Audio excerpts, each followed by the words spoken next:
Legit. Kabataan naman ang hihirit. Legit. Usapang from the real source. Legit. Mga kwentong hit. This is it. Legit.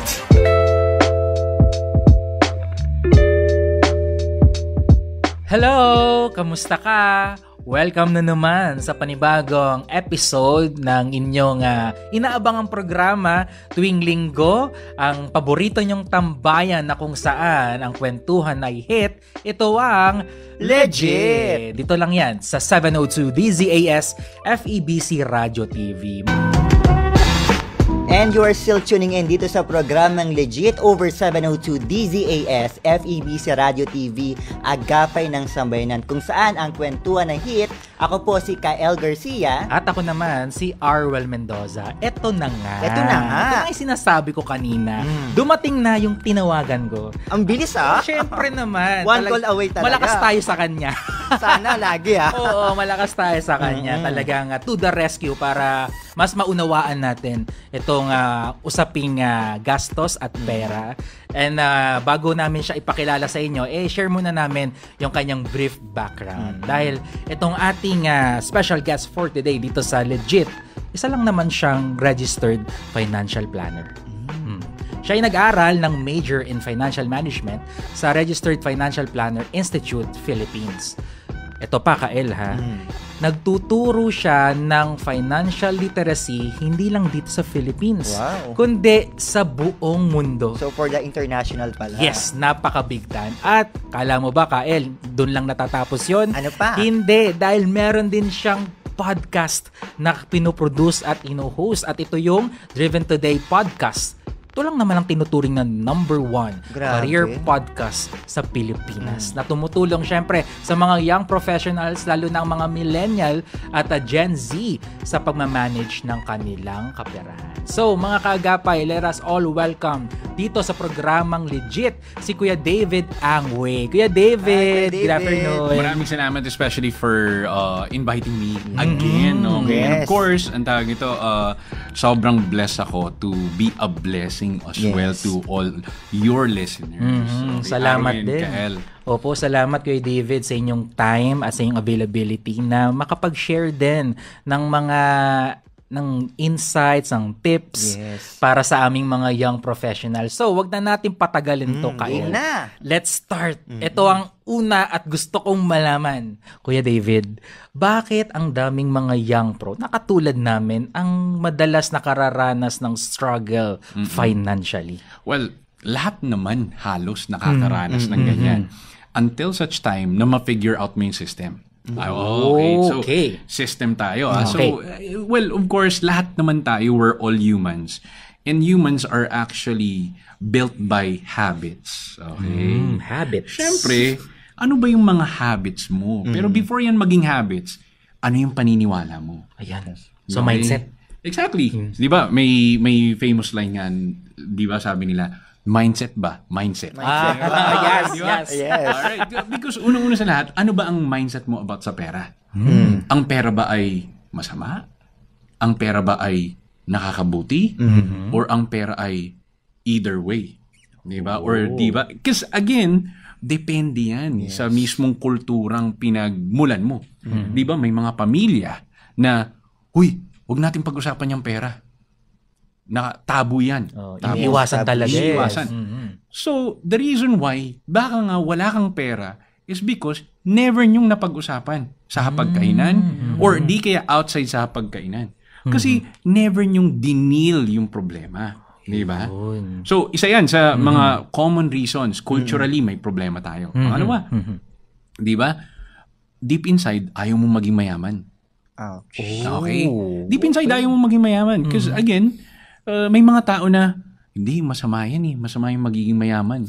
Kapag galit ka daw pala sa mayaman, most likely, according to science, you'll end up being poor at the end of the day.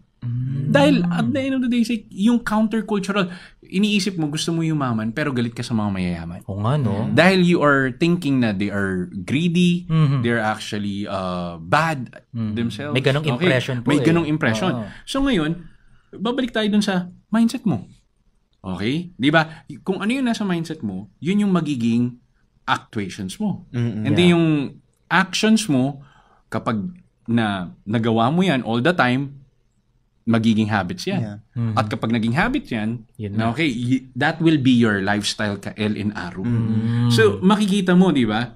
Kapag nag-start ka, for some people who are actually struggling with the Yossi, di ba? Na-stress sila, kaya kailangan na natin ng stress reliever. So, ngayon, kailangan natin ng, okay, iinisip nila na, this is the only stress reliever ko eh. Yeah. Same thing goes with pagiging broke. Di ba? Yeah. Kung inaccept mo sa sarili mo na broke ka na, you cannot go ahead and simply get out there. Tuloy-tuloy na yun. Tuloy-tuloy yun, magiging habits yun, magiging lifestyle yun, at ito yung pinaka-worst, magiging generational curse yun. Ayan. Yes, that's something. Di ba? Kaya makikita mo, di ba?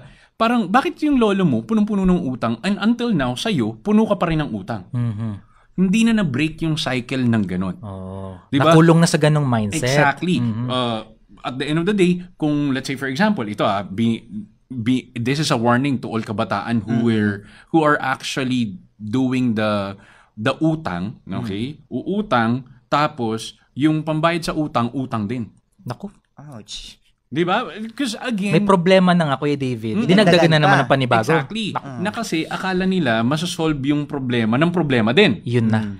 So ngayon, because of that desperate move nila, desperate actions, so ang ending, hindi ka makawala dun sa kumunoy na parating nagbababa sa'yo. Yes. Diba? So anong pinaka pwede natin gawin dyan? So number 1, environment.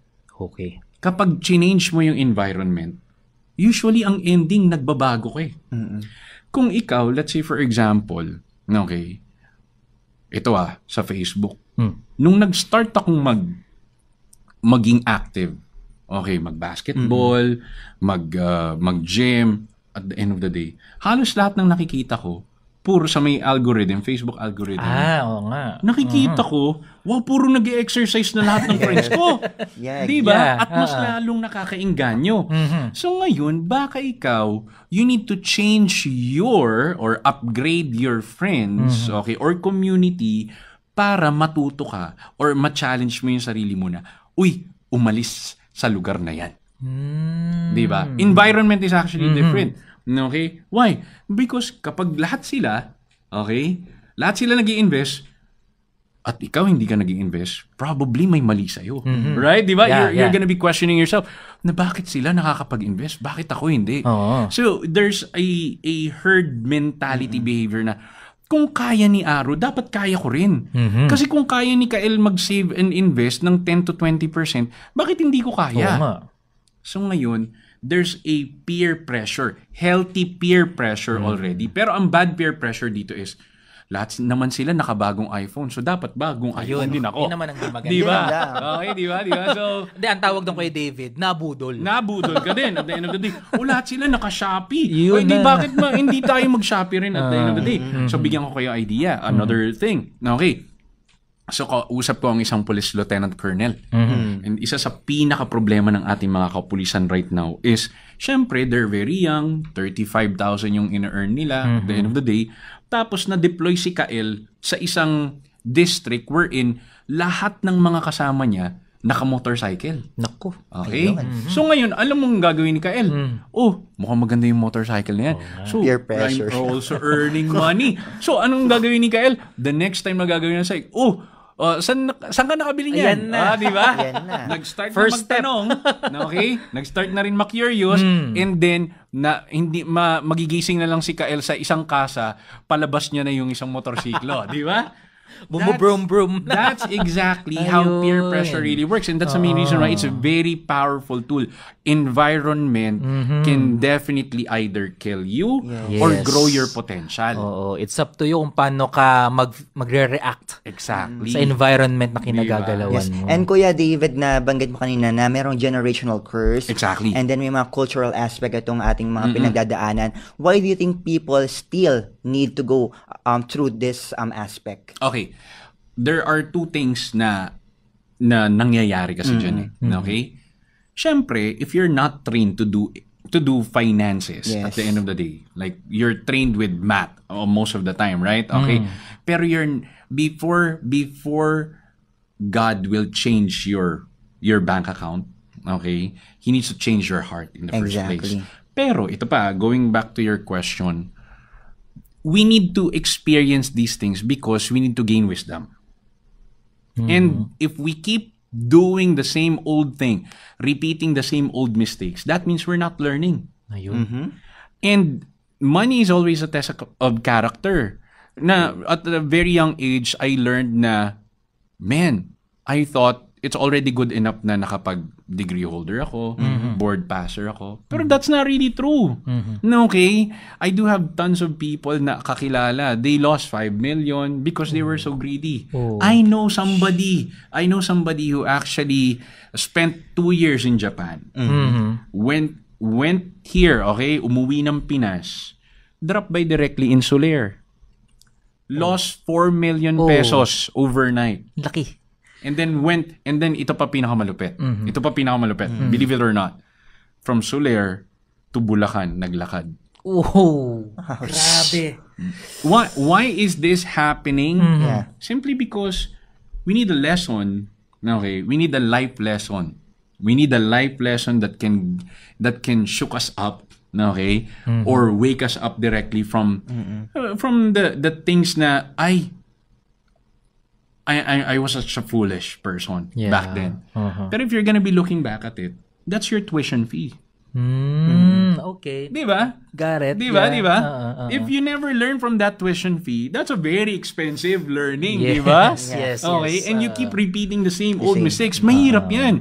Kaya tayo, especially if you're currently broke right now, never accept that identity. Accept that this is just a season of your life.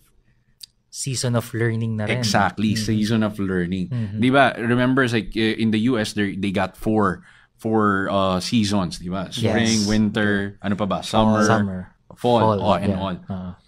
And same thing goes with our end here in the Philippines, di ba? It's like we do have a wet season and dry season, but you don't want to be on the dry season all the time, di ba? You need to prepare all the time, di ba? It's like there's this line in the Bible na there's this feast or famine. Di ba? Anong ginawa mo nung feast pa? Yeah. Di ba? Di ba? Dapat nag-prepare ka during the feast. Because you know for a fact na 7 years of feast, okay, will give you tons of opportunity of what? Of collecting, saving money, Mag-imbak. di ba? Mag-imbak. And during the famine, hindi kayo yayari ng pamilya mo. May paghuhugutan Di pa rin. ba? Exactly. Gayain natin yung langgam. Yan. wala Very classic yan. Wala namang nag-uutos sa langgam na magtrabaho ka today. Yes. Di ba? At wala pa ako nakikitang langgam na tamad. Di ba? Lahat sila parati. It's like pila-pila at the end of the day. And same thing goes with us. Yes. Same thing goes with us. Yes, nakakapagod. Yes, nakaka-stress. But that stress will build your muscles to grow even further, to help you, okay, reach higher boundaries or even break ceilings. And maybe, okay, you're listening right now. Okay, and there's no accident in this world. Na pinapakinig ka ni God right now in this session natin because you are the person chosen by God to break the curse of poverty in your family. Diba? Imaginein mo yan. That's the mission that you got with your family and that's probably your legacy right now. Diba? Sa'yo magmumula, okay, yung mismong difference maker. Break that Break bad that chain. identity. Yeah. Exactly. Break that chain of poverty. Yes. Diba? Break that generational curses. Diba sabi nga Kuya David, hindi naman kasalanan ng maging mahirap. Yeah. Pero ang kasalanan kapag namatay kang Yeah. mahirap. That's correct. That's Kasi hindi mo ginawa yung part mo para iangat mo yung buhay mo. That's good. Diba? That's true. That's So, true. yung nakapagpa-realize sa akin ngayon na, minsan yung experience natin, our best teacher.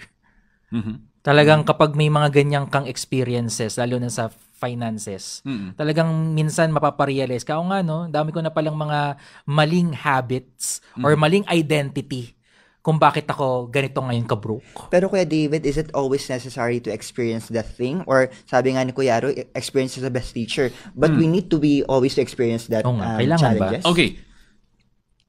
Or You need to combine your experiences in the the experiences of your mentors. Yes. Because sabi nga nila, di ba, there's no elevator to success. Yes. Actually, I don't believe in that. There's an elevator to success. If I can go ahead and combine your experiences, the wisdoms na meron tayong tatlo, this can help the person elevate and, alam mo yun, maiwasan yung ganung pagkakamali. Di ba? Kasi it's gonna be too costly for that individual. It's not necessary, to be honest, but there's an amount of experience that you need to suffer. Alright. Okay? Para at least you learn the lesson. Kasi imaginein mo you cannot go ahead and simply swim really, really good like Michael Phelps by simply watching YouTube. Exactly. Diba? It's like, although I would binge watch Michael Phelps do the whole swimming, butterfly and all. Wow. Pero pagdating ko dun sa tubig, man, paano nga ba ginawa yan? Di ba? So, yes, you get the whole idea of his swimming technique, pero you need to also experience yung necessary techniques so that we can make some adjustments. Ngayon, ito ang problema. Alam mo, broke ka na. Anong adjustments ang ginagawa mo? Ayan. At saka, itong pinaka-powerful question ko, until when? Until when ka magiging broke? Kaya, para sa mga kabataan nakikinig right now, and for those people who are listening outside the country, let me share it with you. Na if you're currently pasad boy, pasad girl right now, ask yourself, until when ka sad? Hanggang kailan ka magdadrama? Exactly. Because there's too much drama in life. Yeah. And if you keep entertaining the drama itself, and then it's like, I'm sad right now, I don't want to go ahead and simply move out from this location, then ikaw rin ang mahihirapan. Yeah. With the context, of course, hindi naman natin in-invalidate. It's That's okay correct. na maging malungkot. Pero yun nga, question ni Kuya David, until when? That's correct. Because Hanggang kailan? give yourself a deadline. Yeah. Kung broke ka right now, until when? Oo. Di ba? Hanggang kailan yan? Hindi pwedeng forever. Oo That's naman. correct. Hindi pwedeng forever ka magdedwell sa ganong mindset. Yes. That's correct. That's correct. Let's say, for example, I'm let me share with you some vulnerable things about me na I'm currently overweight. And then I told myself, until when ka, Dave, magtitiis? If you're gonna go ahead and simply run and join a marathon, your knees will suffer. Yeah. Your health will suffer. So ngayon, I ask myself, like, Dave, this is a wake-up call. Until when Yes. would you like to stay on that overweight body? So, Parang maganda rin question sa sarili ko. Yung sinabi ni Kuya David, bigla kang umiti eh. Napatingin ka rin sa akin eh. again, kapag hindi natin bibigyan ng Yeah. deadline, yung sarili natin, things will never happen. This session natin will never happen. Yes. Di ba? Kaya, that's my challenge for everybody who's currently watching right now. Take note nyo yun mga ka-legit, and napakaganda ng mga sinishare sa atin ni Kuya David. Pero Kuya, since usapang broke na tayo ngayon, isa rin sa mga factors kung bakit maraming mga katulad nating mga young pro ang nag-struggle financially dahil sa tinatawag nating ting utang. Okay. Kuya David, ano ba ang masasabi mo about this? And healthy ba talagang umutang? And kailan ba tayo dapat mangutang? Okay. Well, ako, personally, utang is absolutely good. Okay? Pero, kapag umutang ako ng piso, dapat yung pisong utang na yan, magiging 5 piso. For tons of individual, kasi they just want to utang para, again, finance their wants. Okay? Ayan na. Ayan tayo. Okay. So ngayon, kung uutang ka, lalago ba yan? Kung, let's say for example, okay, I'll give you an example. Okay, case study. Bumili ako ng Mac Mini. Okay? Mac Gadget. Mini, this is like 30,000. Alright, so let's say for example, utang yun. And then, that's where I'm actually editing my videos, doing tons of things, not watching Netflix alone. Pero again, I'm making sure na workhorse ko yun. Yeah. And with that, okay, I was able to earn at least 100,000, 150,000 already. So na 5 times ko na siya. Now, if I'll go ahead and simply buy sabi ko nga sa'yo, I had what do you call this one? A Real Good Mic podcast. 13,000 pesos. Okay? just really too costly during that time when I bought it. Pero you know what? That particular, what do you call this one?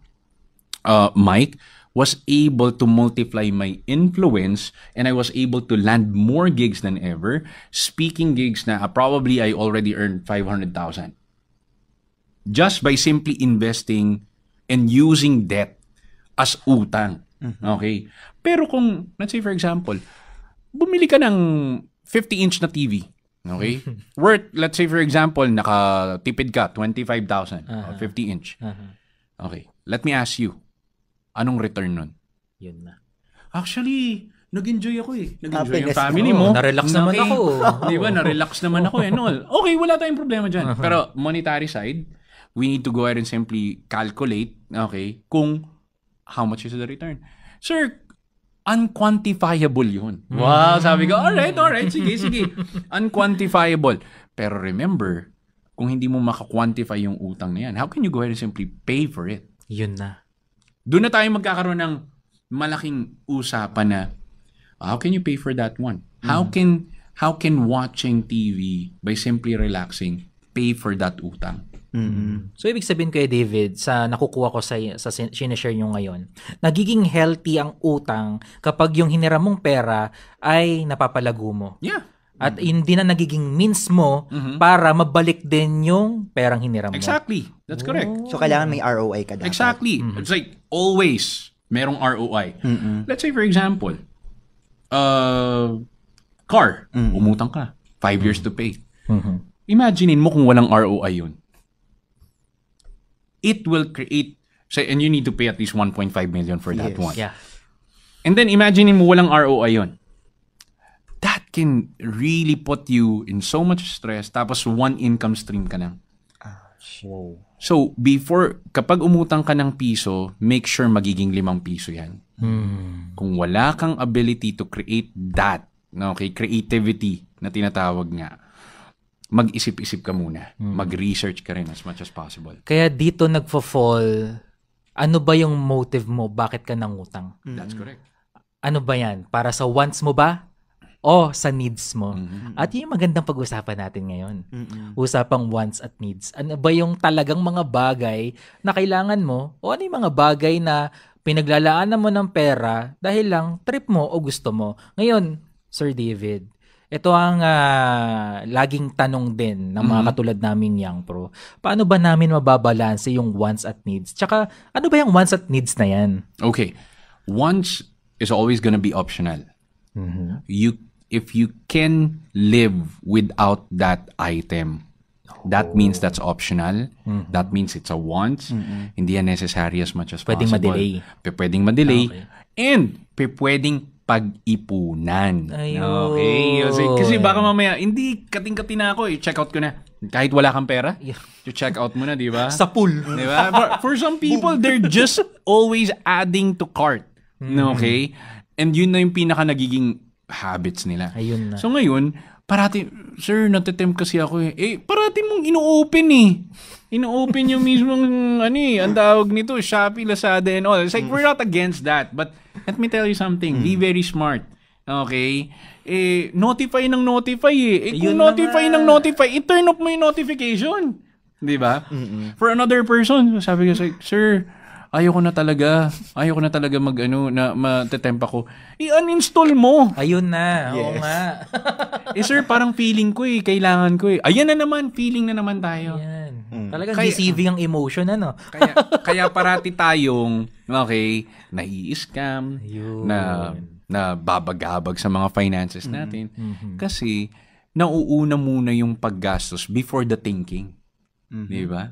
Nauuna yung emotion before the logic. Kaya, alam mo yun, bagong-bagong labas na Nike shoes. Mukhang maganda to Okay, binili mo, chinek out mo, cash, or di ka straight payment, tapos, ay parang hindi ko naman pala kailangan. 'Di ba? And then there's this buyer remorse na. Tapos sisisihin mo yung parents mo. Hindi mo kasi ako pinigilan eh. Wow. 'Di ba? Naniisip. 'Di ba? Naganap pa ng Di ba? Okay, 'di ba? Hindi mo kasi ako pinigilan, dapat pinipigilan niyo ako. 'Di ba? So, and this is the main reason why we're having messy finances right now. And hindi naman ako napunta sa ganung worse, pero I highly encourage all those people who are currently watching us right now na think before you spend. Think before you click. Think first. Okay? Before you check out. Okay, before you check out. Ang ginawa mo muna kasi, check out muna, tapos sasabihin mo sa katabi mo or di kaya sa friend mo, Kael, Aro, tama ba yung ginawa ko? Saka nag-think. Di ba? Oo, doon pa lang nag-think ng right. Di ba?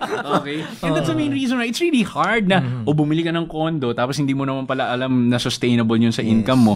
Pero Aro, Kael, tama ba yun na bumili ako ng kondo? Di ba? Eh nakapagbayad ka ng 500K. Nakapagbayad ka na ng 700K. Andun na, wala nang Tapos atrasan. Wala na, nandun eh. Di ba? So, yun yung pinaka-biggest concerns natin right now. We need to think before we check out. Yes. We seek counsel to the wisdom of the people na meron tayo right now.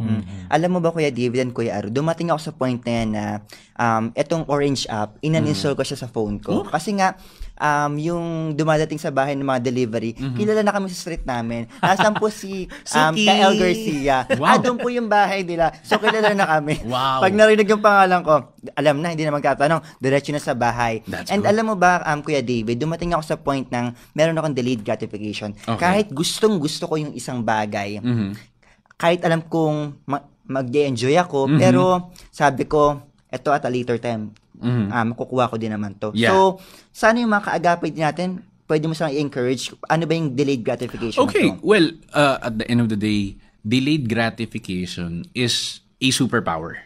Okay, let me just share it with you. If you don't have that kind of superpower, you will be losing more money. You will be losing more. What do you call this one? Yung credit standing mo baka mamaya mapurnada pa dahil wala kang check out ka ng check out, wala ka rin naman pambayad. Tapos at the end of the day, utang ka ng utang. So again, the reason why delayed gratification is a superpower is because number one, you have the discipline to see things clearly. Na alam mo sa sarili mo na makukuha mo rin ito pero hindi mo naman kailangan talaga right now. Yes. Okay? You're doing countercultural. While a lot of people are actually flocking ASAP sa newest. Okay? Again, tingnan mo this September magre-release ang iPhone. Okay? iPhone 15 with Naabangan na new yan. USB-C. This December yan lalagpak dito sa mga natin, sa location natin. And maraming mga tao will always gonna go ahead and simply drop by directly into their news feeds na, I already got this brand new one. Pero remember, kung meron kang disiplina sa sarili mo, you will end up having more money because you don't need to impress other people. Exactly. That's a superpower.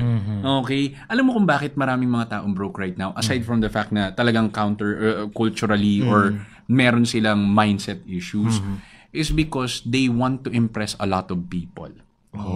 Trendsetter. They want to be, they are seeking likes. They are actually seeking respect from other people na, diba? They're playing status game. Kaya, meron akong mentor na nagsabi na, be rich and anonymous, not poor and famous.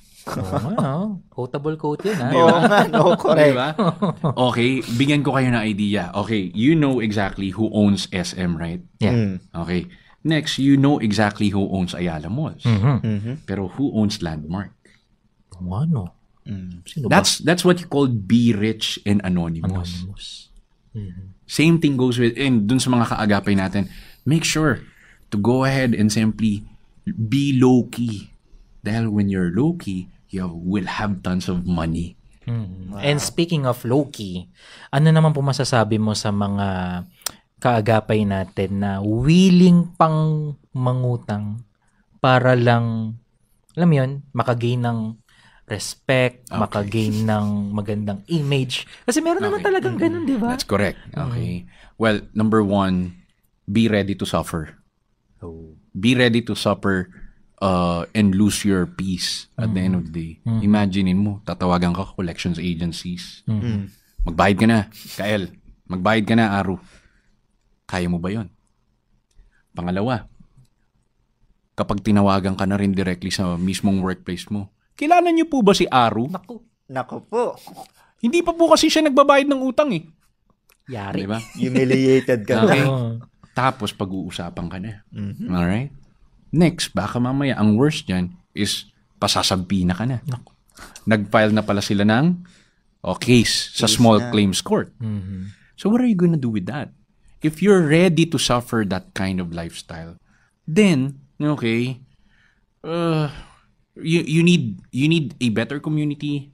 You need to pray very carefully all the time. Okay, kasi you're being tempted all the time, di ba? And you're always using na you're blaming other people for your misery. No, it's time for you to start taking accountability. Ayun. It's time for you to start. It's like God gave you a free will. Pero autonomy without responsibility is a financial disaster. Yeah, you keep swiping. Di ba? Kung may mukha mo nga raw nga talaga yung mismong credit card mo, baka nakangiwi na yan. Nakangiwi na. Sa kakaswipe, right? Di ba? Okay. Di ba? Kung makakasigaw lang yung credit card mo na, hey, tama na yan, sumigaw na yan, binatukan ka na, di ba? Okay. Kung naghahabol ka parati ng points, don't actually seek points. Okay, in exchange for your peace of mind. Yes, agree. Okay. So, Kuya David, ito, speaking of gastos, Okay. what hingin ko yung opinion mo kasi may mga tao nakaka-experience ng mental health issues. Okay. And the only way out na ginagawa nila is to spend money. Buy this, buy that. So, ano yung opinion mo for that? Okay, retail therapy is really going to be an excuse already. Okay? Sinasabi nila may mental health issues sila. Do you know that there's a study na if you want to prevent mental health issues, okay? Do you want to prevent these things from happening from you, okay? Or maiwasan yung pagiging sad mo, mag-exercise ka. Because there's this endorphin, there's this hormone that's kicking in all the time. Ang tawag doon, happy hormones. Don't look at the retail therapy. Look for an alternative way para ma-replace mo yung habit na yon. Again, our brain, I'm a nurse by profession. I love psychology. Our brain cannot distinguish between a bad habit and a good habit.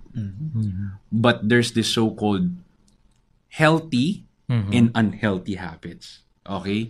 Healthy means, okay, let's say for example, may retail therapy. Okay, ako, I would probably go ahead and simply ask you to, okay, uninstall.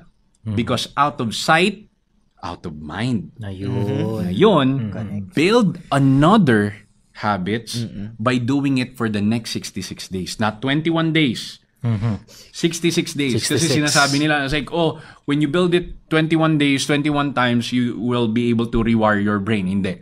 66 days before you build a really stronger habits. Do it daily. Okay, bigyan ko kayo idea. Retail therapy, di ba? Okay, there's this person who's overweight. At ang goal lang niya, sinabihan lang siya ng mismong coach niya, show up directly sa gym kahit hindi ka mag-workout. Okay. To the point na he was able to do it, di ba? Nandoon na nga ako sa gym. Bakit hindi pa ako di ba? Hindi siya required na mag-gym. Ang pinaka-requirement lang is mag-show up siya. Pumunta lang siya doon. So, nag-drive na siya, nandun na siya, nakita niya yung mga tao, environment. Again, change in environment, change your behavior. Nakita niya, ay, bakit hindi pa ako dito? Nag-drive na ako eh. Dito na ako eh. So, right now, he was able to lose 100 pounds. With that particular case, retail therapy, replace it with the better habits by simply uninstalling it. Or di kaya, umiwas ka dun. Kung parating ang nasa mall, okay, alam mo, okay, iwanan mo yung card mo. Ibigay mo yung mismong phone mo sa friend mo. Because there's an accountability partner. Naka-Gcash ako, sir. Ibigay mo yung cellphone sa friend mo. Di ba? Para kapag malapit ka na, hihilahin ka na, di ba? Uy, huwag ka na muna dito, uy! Di ba? Di ba? Yes. Di ba? At saka last one. Last one na. Okay, another tip. Kunwari, let's say for example, I'm very addicted to books, kumbaga. Book buying, pero not book reading. Okay, di ba? There's a difference Hoarding. between Makaka-relate si Kael. Hoarding. So ngayon, isama mo yung friend mo, pupunta tayo ng ganito. Pero alam niya talaga na may tendencies ka. Ibigay mo lahat ng mismong pera mo sa kanya and all. And then, or di kaya magbigay ka ng, Dave, kapag pumunta ako ng mismong bookstore na yon at alam mo merong natitrigger ako, babayaran kita ng 500 pesos kapag pumasok ako dyan. If you're really want to make some change, dapat may taya ka eh. Yes. At the end of the day. If you want, kasi if there's no cost, in terms of, alam mo yun, making that same mistake again, then there will be no change. There will be no pain. So, mga kaagapay, sana na take note nyo yung mga sinabi sa atin ni Kuya David. Talagang, ang pinakalitaw dito na attitude na meron dapat tayo, yung disiplina eh. Yes. Yun naman talagang makakatulong sa atin para magkaroon tayo ng stable na finances. And eto nga, medyo may clean na lang talaga yung oras natin. Ang dami kong nakukuha, ang dami kong natututunan from Kuya David. Kuya, para sa ating mga young professionals, mga kabataan na nanonood at nakikinig sa atin ngayon, possible ba na makapag-manage ng pera kahit ang totoo naman, wala ka naman talagang pera? Okay. Well, pwede yun. And let me share with you a simple formula. Kung wala kang pera, then make sure take care of your time. Because time is money. Yes. Because if you can actually multiply yourself, then that will create more money for you. So that's the main reason why kilala tayo, ang generation natin right now can actually work so many times. So many jobs at the same time. Meron akong kakilala, 5 yung work niya at the end of the day. And that's the main reason why nung sabi niya, if I can go ahead and simply quit my job, pero I can go ahead and simply do freelance, pero for different 5 employers at the end of the day, I can manage my time, I can actually create more money for myself. And same thing goes for breadwinner. Kung isa kang breadwinner, yes. Okay, dapat hindi ka breadwinner. Ibig sabihin, complain ka lang ng complain. Okay, what you need to understand is meron kang superpower. Kasi you understand responsibility niya. Yes. Pero here's my another quotable quotes na I'd like you to take note. When vision meets preparation, there will be transformation. Anong ibig sabihin ng context na yan? Ano bang vision mo as a breadwinner? Makawala, right? From that suffering. Umahon sa hirap. Umahon sa hirap. Pero how can you get out from that situation kung 1 lang yung income stream mo? So you need to multiply your income stream. 1, 2, 3, 4, 5, 6, 7. So the more the better. Bakit? Because you will have tons of options. Hindi ka magiging hostage ng isang employer. Yes. Because you will have the opportunity to work, create at the end of the day. Think like an artista. Think like a brand ambassador. You are a walking, what do you call this one? You have tons of skills. And when we talk about skills na sinasabi ko, skills can pay your bills. Yes. Upgrade your skills so that you can afford more bills. Diba? True. If you're not upgrading, then you're stagnating. When your vision is, okay, aalis na ako dito sa ganito. I-apply natin yung kanina. Until when? May deadline ako. Until December 2023, dapat makapag-ipon ako ng ganito. Pero honestly, self-aware ka na by having one employer, hindi mo kakayanin makapag-ipon ng ganun. So ano pwede kong gawin? Madaldal ka. O baka pwede kang mag-online selling. Diba? Hindi, medyo, ano ka naman, photogenic. O baka pwede ka naman maging model at the end of the day. You go ahead and simply take that opportunity. Ang problema kasi sa ating mga kabataan na right now, okay, or tayo, okay, pinakalaki tayo na kailangan perpekto ka. Di ba? naman. Di ba? Totoo Bawal yan. ka magkamali. Oo. So ngayon, you're afraid to venturing into new stuff. Kaya kung breadwinner ka, take this opportunity to have the courage, okay, to pursue what you really want, and then have the vision until when ka ganyan. Because when you're preparing all the time, you will end up building more muscles, building more skills. Yeah. I never landed here ng overnight. It Yes. took probably a decade for me. Okay? Gusto na kasi ng mga kabataan natin right now, mga kaagapay na instant lahat. oo Di ba? nga. Kaya balik Agad-agad. tayo sa delayed gratification. Di ba? Sometimes yung overnight success, Aru, Mikael, it will take you 15 years. Tapos sasabihin sa'yo, grabe, successful niya. Pero you don't know exactly how he ended up there. Yes. Diba? Constant training. That's the reason why if you're a breadwinner, you're really good with responsibility, managing things. Now, you manage your time. You manage, before you manage your money, manage your emotions first. Ayun. Manage your time at the end of the day. Diba? Set your priorities straight. You go directly with the journaling because that will put you directly, ito pala yung mga ano ko, kailangan kong priority right now. Okay? That's the reason why possible talaga na mag-manage ka ng pera by simply taking care of your own time. Ngayon.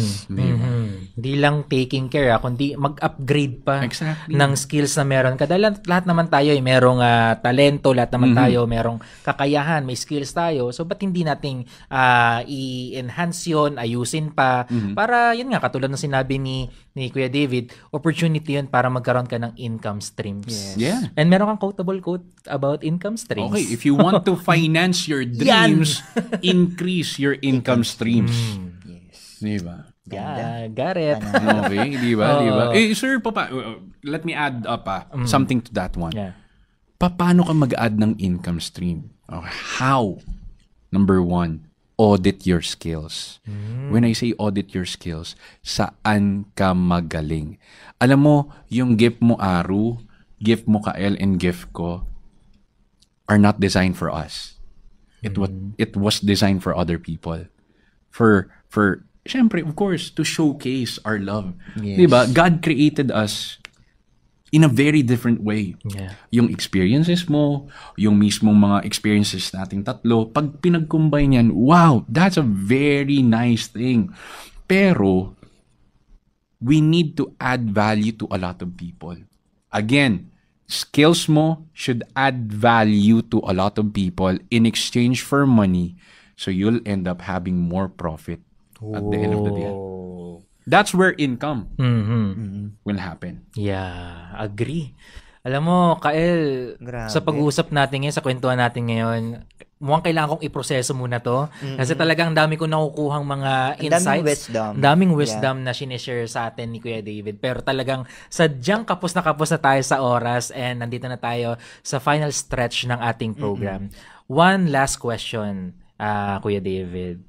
And para sa ating mga kaagapay, mga ka-legit, very briefly, Kuya David, ano yung pwede mong iwang mensahe sa kanila or words of encouragement para kaming mga young pro ay magkaroon ng stable na kaperahan? Okay.